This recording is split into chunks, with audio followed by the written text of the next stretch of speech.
అతను ఓ తోపుడు బండిపై కూరగాయలు అమ్ముకుంటూ రోజూ వచ్చే చిల్లర సంపాదనతో బ్రతికే వ్యక్తి. అతని పేరు సోబరం. తన తల్లిదండ్రులు వయస్సు పైబడి ముసలివాళ్ళైపోయారు. జన్మనిచ్చినందుకు వాళ్లపై అతనికి అమితమైన ప్రేమ.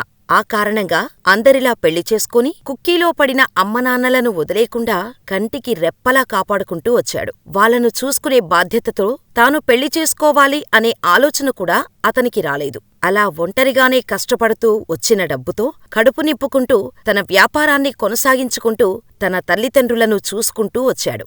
అలా ఒకరోజు ఎప్పట్లాగానే కూరగాయలు అమ్మడానికి ఉదయాన్నే బండి తీసుకొని బయల్దేరాడు సోబరం. ఇక రోజంతా కూరగాయలు అమ్మి అలసిపోయి సాయంత్రం కావస్తుండగా తిరిగి ఇంటికి బయల్దేరాడు. కొంచెం దూరం వచ్చేసరికి ఎప్పట్లాగానే చీకటి పడింది. సోబరం వస్తున్న దారిలో వాహనాలు ఏవీ రావట్లేదు. చీకటి పడటంతో అంతా నిశ్శబ్ద వాతావరణం. ఒంటరిగా వస్తున్న సోబరంకి ఎక్కడో ఓ పసికందు ఏడుస్తున్న శబ్దం వినిపించింది. ఎక్కడి నుండి వస్తుంది ఆ సౌండ్ అనుకోని చుట్టూ వెతికాడు. పాప ఎక్కడా కనిపించట్లేదు. కాని ఏడుస్తున్న శబ్దం మాత్రం దగ్గరలోనే వినిపిస్తుంది. చుట్టూ తిరిగి చూశాడు.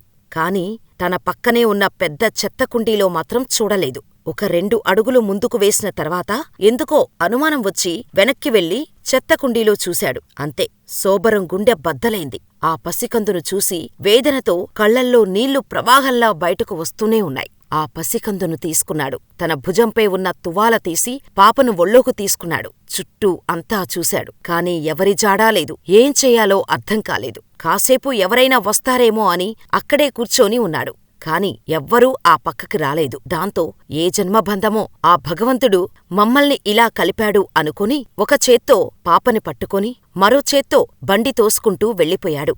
ఇదంతా 30 ఏళ్ల కింద జరిగిన సంఘటన. కాని ఇప్పుడు అతనికి దొరికిన తన కూతురు ఎలా ఉంది, అసలు ఏం చేస్తుంది అనే ఇంట్రెస్టింగ్ విషయాలు తెలుసుకునే ముందు చిన్న రిక్వెస్ట్. మా వీడియోలు చాలా మంది చూస్తున్నారు కానీ మా ఛానల్ని సబ్స్క్రైబ్ చేసుకోవటం మర్చిపోతున్నారు. వీడియో చివరి వరకు చూసిన తర్వాత మేమిచ్చే ఇన్ఫర్మేషన్ నచ్చితే ఈ వీడియోని లైక్ చేయటంతో పాటుగా మా ఛానల్ని సబ్స్క్రైబ్ చేసుకుని పక్కనే ఉన్న బెల్ ఐకాన్ కొట్టేసి నోటిఫికేషన్ ఆన్లో పెట్టుకోండి. చివరిలో మీ అభిప్రాయాన్ని మాకు కామెంట్ చేయటం మాత్రం మర్చిపోవద్దు.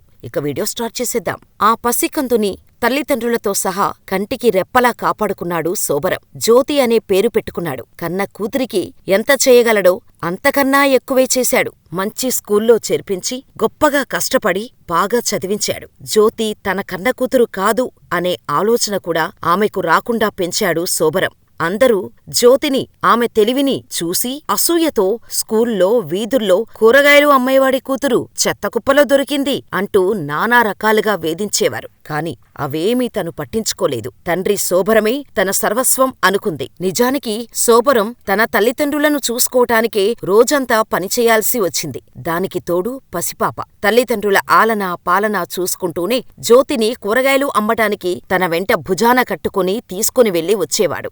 అన్ని కష్టాలు పడుతూ జ్యోతిని కన్న కూతురిలా సాకుతూ వచ్చాడన్న విషయం జ్యోతికి బాగా తెలుసు. అందుకే ఎవ్వరు ఏం వాగినా ఎవ్వరి మాటలూ పట్టించుకునేది కాదు. తన తండ్రి కోసం ఏదైనా చెయ్యాలనుకుంది. కొద్ది రోజులకే సోబరం తల్లిదండ్రులు మరణించారు. దాంతో సోబరంకి జ్యోతి, జ్యోతికి సోబరం ఇలా ఒకరికొకరు తోడై బ్రతికారు. అప్పటికి కూరగాయల వ్యాపారం కొంచెం పెరగటంతో జ్యోతిని మంచి స్కూల్లో జాయిన్ చేసి, తల్లి, మనల్ని ఎప్పుడూ ఎవరో ఒకరు ఏదో ఒక విధంగా వేధిస్తూనే ఉంటారు, కిందకి లాగటానికి ప్రయత్నిస్తారు. అయితే వాళ్ల గురించి మనం ఆలోచించటం మొదలు పెడితే మన గురించి ఎవరూ ఆలోచించరు. కాబట్టి ఎవ్వరు ఏమనుకున్నా నాకేం పర్వాలేదు. నా నమ్మకం నువ్వు, నా గర్వం నువ్వు. నువ్వు మాత్రం బాగా చదువుకొని నన్ను, నిన్ను ఎంతగానో వేధించిన ప్రతి ఒక్కరికి బుద్ధి చెప్పే స్థాయికి ఎదగాలి. ఈరోజు నోటికొచ్చినట్టు మాట్లాడుతున్న ప్రతి ఒక్కరూ అదే నోటితో మన గురించి గొప్పగా మాట్లాడుకోవాలి అంటూ అనుక్షణం జ్యోతిలో కసిని నూరిపోసేవాడు. దాంతో జ్యోతి చదువుపై మాత్రమే ఫోకస్ చేయగలిగేది. అలా డిగ్రీ పూర్తి చేసుకుని యూపీఎస్సీ పరీక్షలు రాసి మొదటి ప్రయత్నంలోనే సివిల్స్ సాధించి అసిస్టెంట్ ఇన్కమ్ ట్యాక్స్ కమిషనర్గా బాధ్యతలు తీసుకుంది జ్యోతి. తోపుడు బండిపై కూరగాయలు అమ్మి చెత్తకుప్పలో దొరికిన బిడ్డను ఏ స్థాయికి తీసుకొచ్చాడో తెలిసి నోటికొచ్చినట్టు మాట్లాడిన జనాలు ముక్కున వేలేసుకునేలా చేసింది జ్యోతి. ఎంత గొప్పగా ఉంది కదా ఆ తండ్రి కూతుర్ల సక్సెస్. ఇలాంటి కొన్ని కథలు సామాన్యుల బ్రతుకుల్లో వెలుగులు నింపుకోవటానికి, తగినంత కృషికి అంతులేని సపోర్టు ఉంటే ఎవ్వరైనా విజయం సాధించొచ్చు అనేదానికి అచ్చుగుద్దినట్టు సరిపోయే ఉదాహరణ. కాని ఈ కథంతా నిజం కాదట.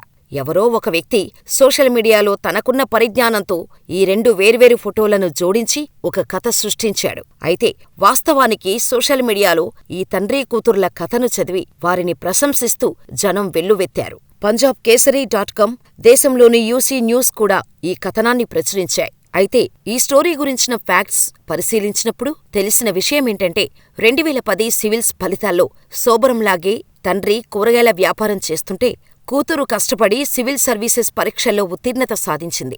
ఆమె పేరు దీపాంజలి. ఆమెను ఉదాహరణగా తీసుకుని దీపాంజలిని జ్యోతిగా మార్చి కొత్త కథ సృష్టించాడు. అందులో నిజానిజాలు అన్నీ న్యూస్ ఛానల్స్లో కూడా ప్రచురించాయి. అయితే ఏది ఏమైనప్పటికీ ఏ కథైనా మనకు కావాల్సింది స్ఫూర్తి. ఈ కథ అబద్ధమై ఉండొచ్చు కాని అందులోని స్ఫూర్తి మాత్రం అంతులేనిది. ఆడపిల్ల అని పురిట్లోనే ప్రాణం తీసేవాళ్ళకి ఈ కథ కొందరికైనా కళ్ళు తెరిపిస్తుందేమో అని ఈ మా చిన్న ప్రయత్నం. మరి ఈ వీడియోపై మీ అభిప్రాయం కామెంట్ చేసి, వీడియో నచ్చితే లైక్ చేసి మా ఛానల్ని సబ్స్క్రైబ్ చేసుకుని పక్కనే ఉన్న బెల్ ఐకాన్ కొట్టేయండి. మరో వీడియోతో మరో అద్భుతమైన వ్యక్తిగతతో మళ్ళీ కలుద్దాం.